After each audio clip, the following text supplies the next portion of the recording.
les souvenirs qui me reviennent hein, d'enfance, en fait, par rapport au cinéma, sont c'est surtout les ambiances, l'ambiance qui régnait dans les salles de cinéma.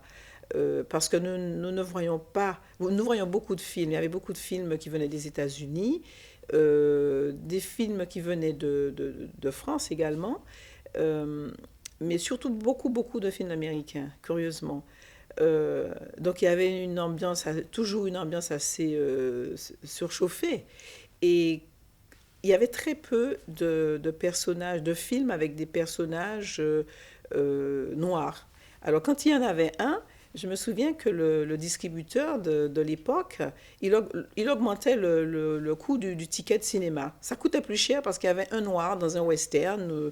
Voilà, donc et il y avait un engouement. On allait au cinéma parce qu'il y avait un noir. Ah, il y a un noir à l'affiche. On va aller au cinéma. Voilà. Et je me souviens également d'une séance assez mouvementée. Euh, C'était un dimanche. Au lieu d'aller assister à la messe, nous avons choisi, nous les enfants, les gamins, nous avons choisi de participer à une autre cérémonie qui se déroulait pas très loin de l'église, mais sous le préau de l'école primaire. C'était une cérémonie hindoue, où le prêtre hindou en transe montait sur un coutelas et tenu à chaque bout par un Indien.